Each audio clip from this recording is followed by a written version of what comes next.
भगवान शंकर आपके भीतर आकर विराजमान हो गए हैं, एक बार शिव तत्व आपके भीतर आकर विराजमान हो गया है, एक बार शंकर की कथा को श्रवण करने के बाद अगर विश्वास जागृत हो गया है तो ये मानकर चलना कि फिर ये हृदय कहीं भटकने वाला नहीं है।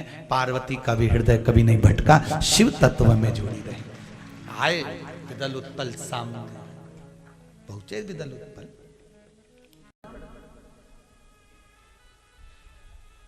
आप सबको फिर निवेदन करेंगे, रोग, बीमारी, तकलीफ, कष्ट या फिर कहीं रुपया पैसा अटक गया हो, नहीं निकल रहा हो, किसी व्यक्ति से कोई काम करवाना है, वो काम नहीं कर रहा, कोई फाइल आगे नहीं बढ़ रही है, कोई कार्य अटक रहा है, तो एक जल के पात्र में जल भरकर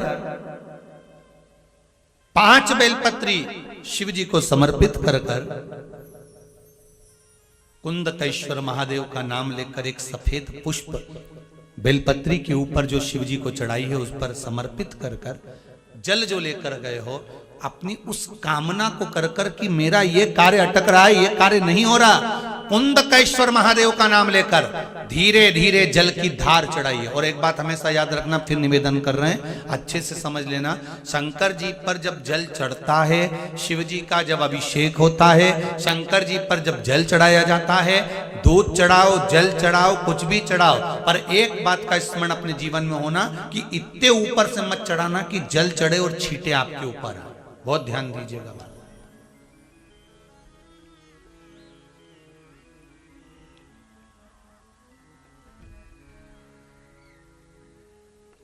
यहां तक वर्णन करा गया है कि शंकर जी का जल चढ़ा हुआ जहां से बहकर जाता है ना, उसको लांगा तक नहीं जाता। यहां लांगते हैं क्या? नहीं ना, परिक्रमा भी करेंगे तो वहीं से लौट कर वापिस इधर जाएंगे। शिव जी का जहां से जल बहकर जा रहा हो, चढ़ा हुआ जल जहां से बहकर जा रहा हो, उसको लांगा तक नहीं जाता। और कई लोग बड़े बड़े आनंद में शंकर जी पे इतनी ऊपर से जल चढ़ाएंगे तो वो छींटे पूरे अपने ऊपर आना चाहिए, शरीर पर आना चाहिए। नहीं नहीं, उसका दोष है महाराज, उसका दोष है।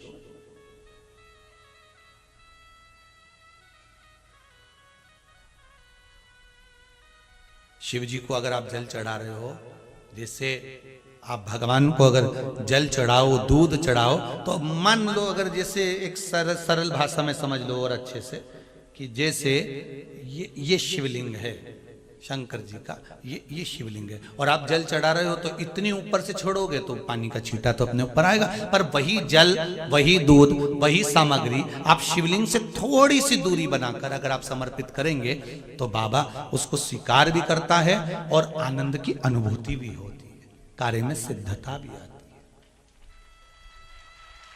कार्य में उसकी सिद्धता भी होती है। अब तुम तो ऊपर से छोड़ रहे हो जिससे वो पानी तुम्हारे ऊपर ही आए, तो वो एक अलग प्रसंग है, बोलिए एक अलग विषय। बहुत ध्यान देना महाराज, भगवान को कभी भी कोई भी सामग्री, जैसे भगवान के मंदिर में अगर फूल चढ़ाने जा रहे हो, भगवान के मंदिर में अगर पुष्प समर्पित करने जा रहे हो, तो फूल का मुख अपनी ओर नहीं होना चाहिए। फूल का मुख कहां पर होना चाहिए? जम के बोलो जरा, भगवान की ओर। पर ईमानदारी से बोलना, आप मंदिर में भगवान के, आपके घर में भी फूल चढ़ाती होगी, आप अपने घर में भी भगवान को फूल चढ़ाती होगी, आप अपने मंदिर में फूल चढ़ाती होगी, ईमानदारी से बोलो, आपके फूल का मुख कहां रखती हो? बोलो बोलो जरा जम के, कहां रखती हो? आपकी ओर। भगवान को तो डंडी चुभने के लिए दे देती है, चुभती रहे। भगवान को डंडी तो आप चुभने के लिए दे देती हो, और फूल का जो मुख है वो अपनी ओर कर लेती हो। पर हमारे यहाँ शिव महापुराण की कथा कहती है, शंकर भगवान का संबोधन करता है, शिव महापुराण कहती है कि भगवान को आप ये पुष्प का जो भाग है वो शिव जी को दीजिए, वो शंकर को चढ़ाइए, डंडी का भाग अपनी ओर।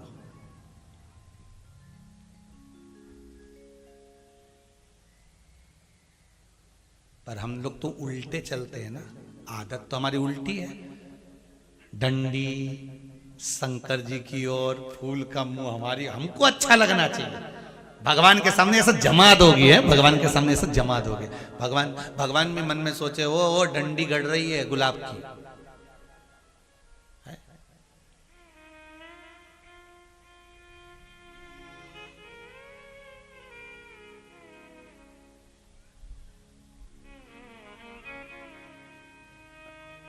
बेलपत्र चढ़ाने का भी एक तरीका होता है, समझ में आता है? सीधा बेलपत्र और उल्टा बेलपत्र समझ लेना, बहुत अच्छे से समझिएगा। शिव जी के सम्मुख में शंकर भगवान के शिवलिंग पर जब बेलपत्र चढ़ता है तो बेलपत्र का जो सीधा भाग होता है वो शिव जी के शिवलिंग पर होना चाहिए, उल्टा भाग ऊपर होना चाहिए। बहुत ध्यान से समझना हो। जब नंदीश्वर को बेलपत्र चढ़ाते हो, नंदी जो बाहर होता है उसको बेलपत्र चढ़ाते हो, तो नंदी को दो जगह बेलपत्र चढ़ती है, आपको ध्यान में होगा। पहली बेलपत्र नंदी को जब चढ़ती है तो नंदी के सामने चढ़ती है, तो उसका बेलपत्री का जो डंडी का मुख है वो नंदी की ओर होता है और बेलपत्री की पत्ती का मुख शंकर जी की ओर होता है। समझ में आ रहा है सबको? डंडी का मुख, जैसे नंदी ऐसे बैठा है तो डंडी का मुख नंदी की ओर होगा, पत्ती का मुख शिव के, और ये सीधी की सीधी नंदी के सामने नीचे रखा जाती है, नंदी के सामने। और एक बेलपत्र जब नंदी के ऊपर चढ़ती है तो डंडी का मुख शिव जी के ऊपर होता है और इस पत्ती का मुख नंदी के सिर पर नंदी की ओर होता है। ये दोनों में बहुत अंतर है महाराज। जैसे कोई बच्चा कोई कंपटीशन एग्जाम के लिए जा रहा हो या कोई परीक्षा देने के लिए जा रहा हो और पढ़ाई करे, स्मरण करे, तैयारी करे, वो अपनी जगह पर है। और ऐसा नहीं होता कि बच्चे पढ़ते नहीं है या तैयारी नहीं करते हैं। इसके बाद भी अगर उनका इंटरव्यू में पास नहीं होते या एग्जाम में पास नहीं होते तो उसके लिए ये दोनों हमने बेलपत्र रखकर जाना, शिव जी के सम्मुख में बेलपत्र रखकर जाना। मतलब नंदी के सम्मुख में जब रखाएगी तो डंडी, जम के बोली है, कहाँ होना चाहिए? नंदी की ओर। और जब ऊपर रखाएगी तो डंडी शिव की ओर हो। ये दो बेलपत्र रखकर शिव जी का स्मरण कर कर जाएं, कार्य सफलता की ओर बढ़ता है। कोई काम के लिए आप जा रहे हैं तो उसमें सफलता मिल जाती है, उसमें सफलता प्राप्त हो। शिव जी को बेलपत्र चढ़ा रहे हो, जो चिकना भाग है, सीधा भाग शिव जी के ऊपर, शंकर भगवान के ऊपर। थाली में अगर शिवलिंग का निर्माण कर रहे हो, पार्थिव शिवलिंग का निर्माण कर रहे हो, तो थाली में जब बेलपत्र रखोगे तो सीधी रखोगे, फिर उसके ऊपर शिवलिंग का निर्माण करो। अगर आप निर्माण करते हैं पार्थिव शिवलिंग का और बनाते हैं बेलपत्र का नीचे, महाराज शंभु श्री का नाम कुंदकेश्वर महादेव पड़ गया। कुंदकेश्वर महादेव को सबसे ज्यादा कोई चीज चढ़ती है तो सफेद पुष्प चढ़ता है। कौन सा पुष्प चढ़ता है? जम के बोलिए जरा, सफेद पुष्प। और बहुत अच्छे से ध्यान रखिएगा, कभी आपको अगर मौका मिले जीवन में और आपके यहाँ अगर सफेद फूल ज्यादा आ जाता हो तो 12 महीने शिवरात्रि आती है 12 महीने शिवरात्रि आती है। आप किसी कामना से अगर शंकर जी की आराधना कर रहे हैं या आप शिवरात्रि पर व्रत करें ना करें, 12 महीने शिवरात्रि आती है। आप प्रयास करना, एक कामना कर कर शंकर जी के शिवलिंग का और शंकर जी की जो जलाधारी है उसका शाम के समय, प्रदोष के समय पर, शिवरात्रि के दिन सफेद पुष्प की पंखड़ियों से शिव का श्रृंगार करना प्रारंभ कर दीजिए। जिस मंदिर में कोई नहीं जाए उस मंदिर में जाकर आप शिव का श्रृंगार करिए, श्रृंगार करो।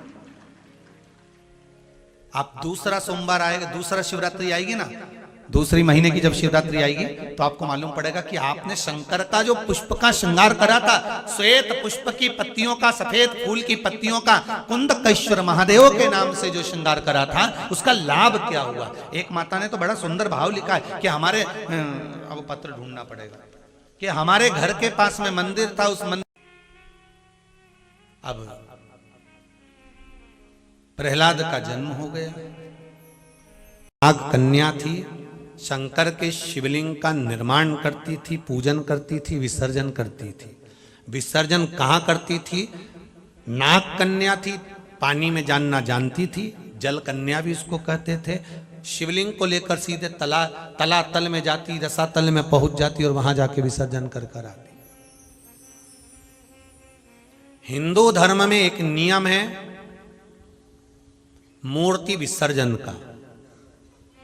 दुनिया के लोगों को आज के समय में वो विसर्जन करना नहीं आता। गणेश जी बिठाए, ऊपर से लेकर तालाब में फेंक दिया, शंकर जी को ऊपर से लेकर नीचे फेंक दिया।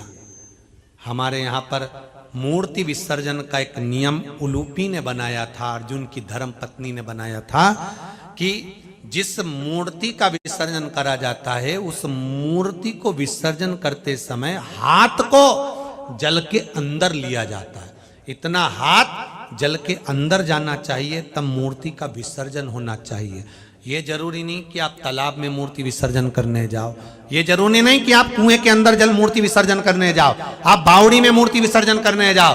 अगर एक बाल्टी में भी पानी भरा हुआ है और एक कटोरे में, एक तसले में पानी भरा हुआ है, उसमें भी आपका हाथ रखकर आप मूर्ति को वहां भी विसर्जन कर कर भले बाद में पेड़ में डाल दो, वृक्ष में डाल दो, भले आप उसको ले जाकर फिर आप कहीं पर भी डालो, पर विसर्जन करते समय अपना हाथ मूर्ति में थोड़ा सा भाग हाथ का नीचे होना चाहिए। अब आज के समय में गणेश जी विसर्जन देखे तुम लोगों ने? अरे बोलो जरा जम के, देखे कैसे करते हैं लोग? दूर से ही ले जाके, गणपति नहीं है। आप हिंदू धर्म के देवताओं का अपमान कर रहे हो ऐसा विसर्जन कर कर। ये हमारे यहां विसर्जन नहीं है, उलूपी का नियम। आरावण की मां है उलूपी, नाग की भतीजी जो शंकर के गले में नाग पड़ा है वासुकी, उसकी भतीजी वो उलूपी दौड़ती हुई रथ को चलाती, दौड़ाती दौड़ाती, और केश खुले थे माता उलूपी के, दौड़ती हुई महाभारत के उस युद्ध के मैदान में पहुंच गई। शिव की भक्त थी, एक देवी का भगत और एक शंकर का भगत कहीं नहीं डरता साहब, वो कहीं डरे ही नहीं। कई लोग कह देते हैं सही से रहना नहीं तो ऐसी विद्या कराऊंगा कि निपटा दूंगा, तो इतने में बोले तो मुझे जाने नहीं, कालों का काल महाकाल का बेटा हूं, कैसे निपटा देगा? अच्छा जैसे सुना तू महाकाल का भक्त है, हाँ तो इसके समझ में आ गया दादा अपन ही निपट जाएंगे, रेन तो पीछे हटो। एक देवी का भक्त और एक शंकर का भक्त, ओघड़दानी का भक्त कहीं नहीं हारता। वो तो के पास आकर बैठोगे, समय बर्बाद करोगे, उससे अच्छा है कि शंकर की कथा। हम ये नहीं कहेंगे कि शिवलिंग को उठा कर ले जाओ, शंकर का शिवलिंग लेकर घर में दुकान में जाओ, शंकर का शिवलिंग वहां लेकर, नहीं। शिव का नाम, शिव का विश्वास, शंकर रूपी विश्वास चेतमानस में भी लिख रहा है। आप दूसरे के हाथ मत जोड़ो, अगर जो जब जीवन में दुख आए एक लोटा पानी ले लिया, बेलता। शिव जी के पास में कोई भी कीमती चीज लेकर नहीं जाते क्या कि बहुत सारा पैसा लेकर जा रहे। सहारा टीवी चैनल के माध्यम से दिया, पूरे विश्ववासियों को भगवान शंकर को धन्यवाद देना की अनुभूति हो गई है। कहां छुपी करे लोग, भोले कुत्ता भोले हजार। अब जाओ, जब चित्त लगे तब शिव के पास जाओ। सास जब तक घर में रहती है का बुजुर्ग है, खाली नहीं होने देगा। शिव तत्व को जानना। जी नंदी पर चढ़ गए, नंदी पर चढ़ गए, पार्थिव शिवलिंग का निर्माण कर रहे हैं। पार्वती जी पार्थिव शिवलिंग बना रही हैं, सारे देवता पार्थिव शिवलिंग का निर्माण कर रहे हैं। रुद्रगण गणों को परेशान कर रहा है, पर केवल गणों को परेशान कर रहा है, पर शिवलिंग को नहीं।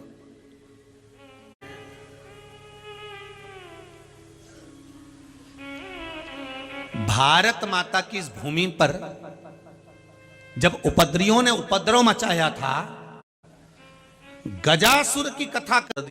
एक हमारे यहां कहते हैं कि विदेशियों ने जब भारत पर इतने सैनिक लेकर आए थे, भारत के लोगों को, फिर किसान के खेत में फसल नाश कर रहा है, लग रही है अपने को क्या करना, उसके यहाँ ऐसा हो रहा है, अपने यहाँ थोड़ी ना हो रहा, दुश्मनों का इस रहा है। पर शिवलिंग को नहीं। शिव जी उसी समय समझ गए कि ये गजासुर कुछ शब्द बोल रहे हो, जिसके लिए तुम ताने दे रहे हो, जिसको तुम गाली दे रहे हो, पर शिवलिंग नहीं तोड़ रहा, पार्थिव शिवलिंग नहीं तोड़ रहा। शंकर जी समझ गए इसको कुछ चाहिए। शंकर जी पहुंच गए गजासुर के पास। तू तो अपने मुंह से बोलना कि क्या चाहिए, कुछ नहीं चाहिए हो तो इनके भाटा नहीं दे दो। निवेदन करने लगे, देवतान करने लगे, प्रभु कुछ कृपा का। कृष्ण कह रहे थे तू मेरी बुआ का फिर बैठ गया। थोड़ी देर बाद फिर उठ के भगा। दाऊ दादा ने कहा शिशु, भगवान कृष्ण जाते जाते बोले दाऊ दादा जब आप द्वारका आओ तब हुआ था, काय को गाली दे रहा था, सो पूरी अब समझाया गया को अपने शरीर पर धारण कर, अपने भीतर झांकी।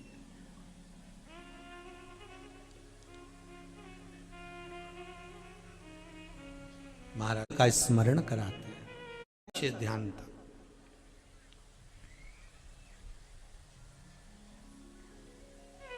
जो परिवार में भेद करता है, मेरा माताओं से बहुत निवेदन रहा है, जेठानी के बच्चे को दूध दे रही हो, खाने के लिए भोजन दे रही हो, जैसा अपने बच्चे को देती हो वैसा उसको देना, भेद मत करना, नहीं तो ध्यान था।